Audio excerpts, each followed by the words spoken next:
Cześć, ja mam na imię Sofia i dzisiaj ze mną jest... Kuba. Tak, słuchajcie, takim nietypowym początkiem, bo zawsze przecież to ja zaczynam. Rozpoczynamy dzisiaj nowy film, w którym Sonia odpowie na kolejne pytania, jakie pojawiły się w ankiecie, jaką umieściliśmy jakiś czas temu właśnie na YouTubie. Dzisiaj porozmawiamy o tym, co Soni się bardziej podoba w Polsce, a co bardziej w Ukrainie i też jak się dogadujesz z Polakami, a jak z Ukraińcami tutaj będąc w Polsce. Oczywiście, jeżeli nie zasubskrybowałeś jeszcze mojego kanału, to zrób to właśnie teraz, a my zapraszamy na film.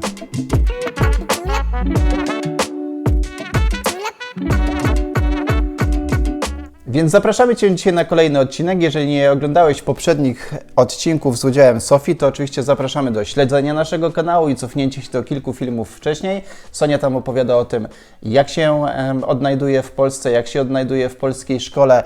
Podsumowuje trochę 2022 rok, który rzeczywiście dla nas i dla naszej rodziny był trudny, tak można by to było w skrócie powiedzieć. No ale też i w ostatnim filmie opowiadaliśmy o tym, w jaki sposób Sonia dogaduje się ze swoim polskim bratem Kacprem. No a dzisiaj, Sonia, takie pytanie, które pojawiło się również w ankiecie, o której powiedziałem na samym początku filmu, czyli jak Ty dogadujesz się w Polsce z polskimi swoimi przyjaciółmi, a jak z ukraińskimi?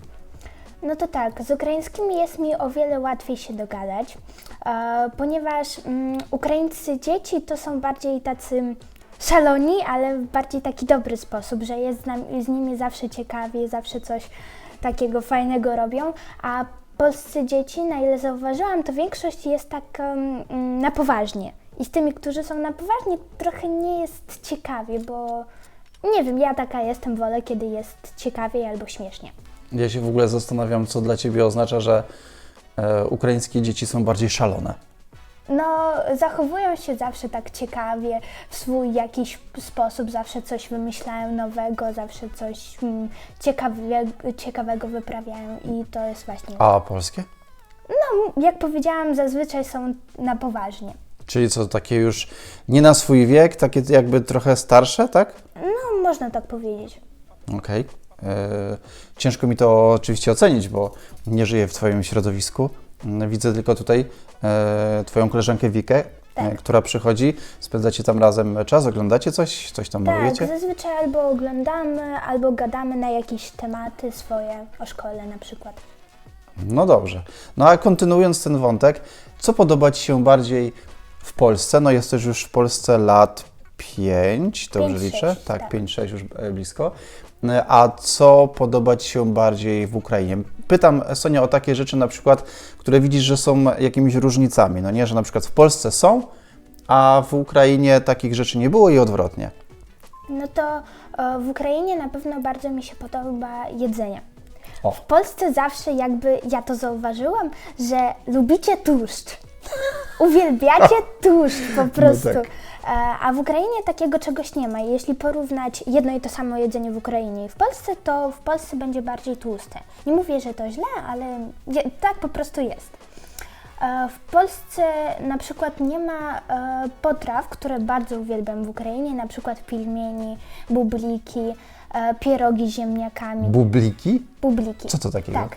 To jest takie jakby ciasteczka, takie okrągłe, trochę podobne na pączki, ale w mniejszym wydaniu i nie miękkie, tylko bardziej twarde. Okej, nie wiem, chyba nie kosztowałem tego, tak? Nie jadłem jeszcze. Kosztowałeś. Tak? 13 przywoziła. Jezu, to nawet, słuchajcie, nie wiem. Bo z tłuszczem to się trochę zgadzam, pozwól, że wrócę do poprzedniego wątku, bo widać to na przykład po moim tutaj, no właśnie, to się u Was mówi salo. Tak, tutaj nie ma sala. Bardzo dobre. Salo, czyli taka jakby nasza słonina, ale rzeczywiście u Was przyprawiana na różne sposoby, tak? Nie ma u nas rzeczywiście Tak. salo. Zazwyczaj to jedzą taki czarny chleb, sało i czosnek.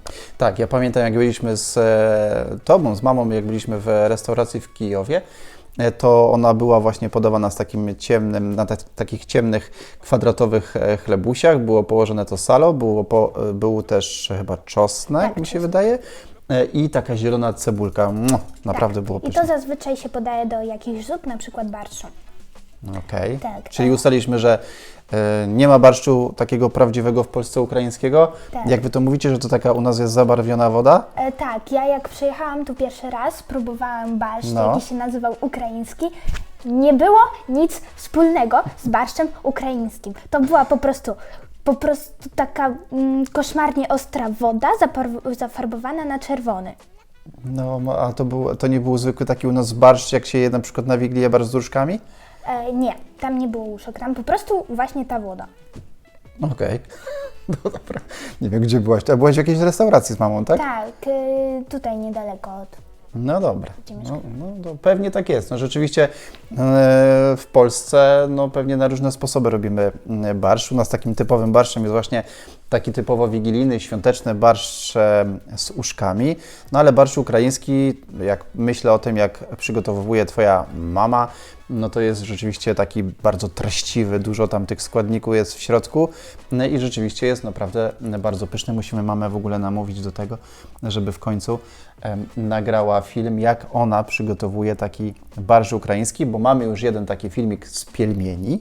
Rok temu nam obiecała nagrać. No właśnie. Z pielmieni, który jest na naszym kanale i rzeczywiście mama tam opowiada, jak przygotowujecie takie tradycyjne jedzenie, no bo jest tradycyjne u Was, nie? To pielmieni. Nie, pelmeni to jest rosyjskie tradycyjne. U nas to Aha. wareniki nie wareniki, przepraszam, tylko pierogi z ziemniakami to jest tradycyjne bardziej. No i to kolejna jest różnica, bo rzeczywiście u nas też są pierogi. Dawniej nazywaliśmy je ruskie, teraz już coraz częściej widzę, że pojawiają się w nazwie ukraińskie, czyli jakby pierogi między innymi z serem. Tam są też chyba ziemniaki, jeżeli dobrze kojarzę. Moi rodzice mnie zastrzelą, bo w sumie nie umiem sam przygotowywać jeszcze takich pierogów, nie próbowałem przynajmniej. No właśnie. No ale rzeczywiście u Was są takie te wareniki, to są takie typowe pierogi z ziemniakami, tak. Tak, Ja po tylko prostu nic więcej, bo zawsze jak komuś mówię, że właśnie pierogi z ziemniakami, to mi mówią, ale z serem jeszcze dodatkowym, czy tam jeszcze czymś, ja mówię, nie, po prostu z ziemniakami, tyle. Tak, ja w ogóle pamiętam, jak pierwszy raz przyjechałem do Twojej babci, do Ukrainy, to właśnie były takie wareniki i one były podawane, w ogóle były zasmażone na patelni i w takim sosie, wydaje mi się, że pieczarkowym, jeżeli dobrze kojarzę, można było sobie moczyć w tym sosie i jeść. No naprawdę były pyszne. Tak. Co jeszcze? Na przykład słodycze, czekolada Maxi King, ona jest jakby taka zwykła mleczna czekolada, ale z różnymi orzechami i żelkami w środku. Okej, ja wiem, o której mówisz. Rzeczywiście jest bardzo dobra. To jest taka czekolada, wydaje mi się, że ze Słowacji albo z Czech, nazywa się studencka. Jest w polskich sklepach, ale to jest właśnie bardzo podobna czekolada z takimi żelkami, z różnymi orzeszkami, różnymi takimi dodatkami w środku. Ona jest bardzo taka gruba, ta czekolada, no i rzeczywiście bardzo, bardzo smaczna. No na przykład w Polsce bardzo mi smakują Wasze pączki. O, tak. U nas, zanim jak przyjechałam w Polskę, to nawet nie wiedziałam, że takie coś jest w ogóle. Bo w Ukrainie jak się mówi pączki, to jest po prostu takie, to samo tylko z dziurką w środku, donaty to się chyba nazywa. Donat, no. To zawsze myślałam, że to są pączki, ale jak przyjechałam do Polski, widzę, że Wy nie macie tej dziurki w środku i myślę, czyli to są pączki, a to są donaty. Okej, będę wiedzieć. Więc nauczyłam się nowej rzeczy. Pączki. Rzeczywiście jest ich w Polsce dosyć dużo. Już niedługo mamy nawet takie święto, Tłusty Czwartek, to takie święto w ogóle pączka. Będziemy stać w kolejkach, kupować bardzo dużo pączków właśnie. No ale tak, no nie jest to pewnie jakaś nasza tradycyjna potrawa, ale tych pączków jest w Polsce bardzo rzeczywiście dużo cukierni, które je robi, a u nas w Krakowie jest dużo takich nawet typowych pączkarni, które serwują naprawdę przepyszne pączki. Jeszcze w Polsce mi się podobają kołacze. To chyba włoskie, czy nie wiem. Czy... Węgierskie, chyba węgierskie to Tak, są chyba kołacze. węgierskie. Takie rurki posypane różnymi takimi, tak. z takimi, jak to się nazywa w ogóle? Takie... Dodatkami różnymi orzechy albo, nie wiem, kokos. I w ogóle bardzo fajnie pachną, jak się przechodzi koło tych Tak. budek z tymi kołaczami, nie? Teraz o tym mówisz i się zachciało kołacza. Dziękuję. To pojedziemy na miasto w takim razie za chwilkę. Dobra. Jeszcze tu są gofry. tak. Oczywiście gofry u nas też się sprzedają, ale u Was są prawie na każdym kroku, a u nas, no szczerze jak tak popatrzeć, to nieczęsto spotkasz. I u nas się nazywają wafli. Kto w naszym domu lubi najbardziej gofry? Myślałem, że pokażesz na mnie. Nie na mnie? Okej, ale uwielbiam gofry. Uwielbiam gofry. Ja bardziej. No dobra, co w Polsce w takim razie? Jak już przeskoczyliśmy do Polski, to co w Polsce jeszcze bardziej Ci smakuje na przykład niż w Ukrainie, albo co jest w Polsce takie popularne, a czego nie ma w Ukrainie? Na przykład ser. Aha. Jak on się ten... Oscypek. U nas w Ukrainie jest coś podobnego, ale nie jest takie słone i nie jest wędzone. Tak. Co jeszcze w Polsce takiego smacznego? Na przykład schabowy, to u Was jest bardzo popularne i u nas jest coś podobnego, ale tutaj mi się bardziej podoba. No, można by nawet powiedzieć, że właśnie schabowy z ziemniakami, z taką jeszcze duszoną kapustą, to takie typowe nasze polskie, tradycyjne rzeczywiście danie. To oczywiście nawiązuje trochę też do tego, co powiedziałeś wcześniej, o tym tłuszczu, tak? Tak. No bo rzeczywiście schabowe oczywiście, że robi się na tłuszczu, niektórzy robią na smalcu, niektórzy robią na oleju, no ale rzeczywiście to jest takie typowe nasze polskie danie. Jeszcze chciałam wrócić do ukraińskich potraw, No. czego tutaj nie ma. Kucia to się nazywa. Bardzo pyszna potrawa, robi się na święta, ale tutaj takiego czegoś nie ma.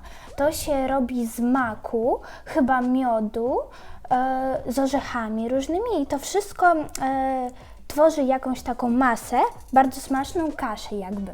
I na święta mamy też taką tradycję, że kucie się podrzuca na sufit i chyba jeśli tam zostanie, to rok będzie udany, a jeśli odpadnie, to niezbyt. Tak, to doprecyzuję, Sonia, żeby moi rodacy, Polacy, nie powiedzieli, że jestem jakiś zdziwiony, że w ogóle kutii w Polsce nie ma. Oczywiście, że jest, tylko pewnie tak jak w Ukrainie różne dania są w różnych regionach, tak kutia również występuje na przykład w Mazowieckim jako jedna z takich tradycyjnych potraw, które przygotowuje się na świąteczny stół. Ach, i jeszcze jedna ważna rzecz. Pamiętam właśnie, jak byliśmy na Ukrainie u Twojej babci na święta wielkanocne, Paschy to się dokładnie tak nazywa, to rzeczywiście, słuchajcie, to było dla mnie mega dziwne. Jak jestem przy stole wielkanocnym, a nagle babcia, Twoja mama bierze jedzenie i tak nim właśnie podrzuca.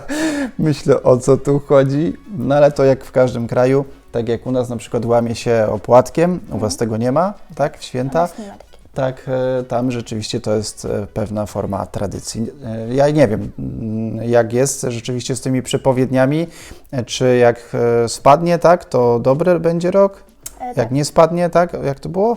Na odwrót, jak spadnie, to będzie No. zły, a jak nie spadnie, to dobry. Okej, no to trochę rzeczywiście pewnie dałbym więcej miodu, żeby ona nie spadała. To jaką jeszcze widzisz, Sonia, różnicę pomiędzy Polską a Ukrainą? Co Ci się w Polsce jeszcze bardziej podoba na przykład niż w Ukrainie? Szczerze mówiąc, to takiej dużej różnicy nie zauważam, ale jeśli już mówimy o tym, to No. bym powiedziała, że w Ukrainie są większe parki niż u Was. U Was jest Okej. jakby mały park i jakiś plac zabaw, niezbyt duży, tam dla dzieci do 10 lat mniej więcej. A u nas parki, no, takie, które znam, są bardzo duże i dużo więcej atrakcji, dużo więcej placów zabaw różnych i dla dzieci do 10 lat i od 10 lat. I to jest właśnie takie super, bo dla mnie, bo ja nie będę się przecież bawić na zjeżdżalni, która jest takiej długości, to nie jest zbyt Okej. fajne. I to jest właśnie ciekawe. W parkach rzeczywiście jest dużo takich atrakcji dla mniejszych dzieci, bo u nas tak mam wrażenie, że są podzielone te takie strefy. Są na przykład skateparki, gdzie rzeczywiście ta pewnie młodzież, starsze dzieciaki, nie wiem jak ich nazwać, No tak. tam spędzają swój czas, no a tak jak powiedziałaś, a głównie w parkach jak są atrakcje, to dla takich mniejszych dzieciaków. Tak. W Ukrainie na przykład kojarzę, że jest bardzo dużo, wy na to mówicie tarzanki chyba, tak? Tak. czyli takie parki linowe, tak, gdzie można poskakać trochę po drzewach. U nas też to oczywiście jest, ale bardziej występują one gdzieś w obrębie miasta albo na przykład w jakichś atrakcjach w miastach, gdzie są atrakcje takie typowo turystyczne, jak nie wiem, Zakopane na przykład, no nie? Tak, a u nas te parki linowe starają się maksymalnie, gdzie tylko się da zapchać. No. I w zoo, i po prostu pierwszy, lepszy park, wszędzie po prostu to jest. Okej. Jak już jesteśmy przy sportach, to na pewno to, gdzie ja widzę różnicę, to ścieżki rowerowe. Tak, w Ukrainie powiedziałabym z tym jest problem, bo prawie nie ma ścieżek rowerowych, a w Polsce natomiast starają się ich robić jak można więcej, na ile wiem. Więc z rowerami jest tak ciężko, ale mam nadzieję, że niedługo to się poprawi. No tak, długo Was oczywiście też nie było w Ukrainie, żeby trochę poopowiadać, jak to obecnie wygląda, no ale rzeczywiście u nas jest dosyć wygodne to, że za pomocą aplikacji możesz wypożyczyć sobie rower. Hulajnogi na pewno są na Ukrainie, w Kijowie na pewno, gdzie bywamy najczęściej, czy w Rivne, bo jakby widziałem to na te hulajnogi do wypożyczenia na ulicach, natomiast rowerów rzeczywiście nie. No i ścieżek rowerowych chyba też jest bardzo mało, nie? I u nas, jeśli chcesz wypożyczyć rower, to musisz iść do takiego specjalnego miejsca, jak na przykład na wypożyczenie nart. I tam wypożyczasz na jakiś czas. Okej. Tak. I nie ma takiego czegoś jak z aplikacją wypożyczasz i możesz sobie jeździć. A jak z drogami, jak to oceniasz? Z drogami chyba wszyscy wiedzą, że w Ukrainie jest problem. Chociaż nie wiem, jak to jest teraz, może się poprawiła, ale... No teraz przy wojnie to pewnie nie. No, ale chodzi mi o to, że wcześniej, bo nie byłam dawno przecież, to u nas było dużo dziur właśnie, trzeba było takich objeżdżać, a w Polsce drogi są o wiele lepsze. No tak, jeszcze przed wojną myślę, że warto trochę ten mit z tymi drogami obalić, bo miałem wrażenie, że rzeczywiście jak jedziemy takimi głównymi drogami, na przykład właśnie do Kijowa czy do babci do Rivne, to te drogi były przygotowywane pod euro, które organizowała i Ukraina, i Polska jakiś czas temu. I te drogi są naprawdę niezłe, dwupasmowe w większości i jeżeli chodzi o ich jakość, to naprawdę dobrze się jechało. Natomiast fakt, jak się skręci gdzieś w jakieś boczne drogi, to czasami naprawdę można powiedzieć, że to taki trochę off-road. Trzeba jechać i wolno i rzeczywiście uważać na zawieszenie. Nakręciliśmy taki jeden film jakiś czas temu, jak pojechać na Ukrainę, czym najwygodniej, więc zapraszam Was do tego, żebyście wrócili do niego i on był nagrywany jeszcze przed wojną, natomiast tam trochę pokazywałem właśnie, jak to z mojej perspektywy Polaka, który kiedyś pojechał pierwszy raz samochodem do Ukrainy, jak to wygląda. No to Sonia, w takim razie ostatnie pytanie. To podoba Ci się w Polsce już po tych 5, blisko 6 latach, czy jednak bardziej podoba Ci się w Ukrainie? Oczywiście podoba mi się w Polsce, to jest jakby, powiedzmy tak, moja druga ojczyzna. Bardzo mi się to podoba, jest bardzo rozwinięty kraj, jest dużo ładnych miejsc, ale jeśli chodzi o Ukrainę, zawsze dla mnie będzie lepsza, bo to jest jakby mój dom. Bardzo polityczna odpowiedź. Dziękuję. Okej, słuchajcie, zapraszamy Was oczywiście do komentowania tego filmu. Jeżeli macie jakieś pytania do Sofii czy do mnie, to oczywiście piszcie w komentarzach. Tyle chyba na dzisiaj. Tak. Życzymy Wam wszystkiego dobrego i oczywiście zapraszamy na kolejne nasze filmy. I jeżeli jeszcze nie zasubskrybowaliście naszego kanału, to zróbcie to właśnie teraz. A my dziękujemy za dzisiaj. Trzymajcie się. Cześć! Pa!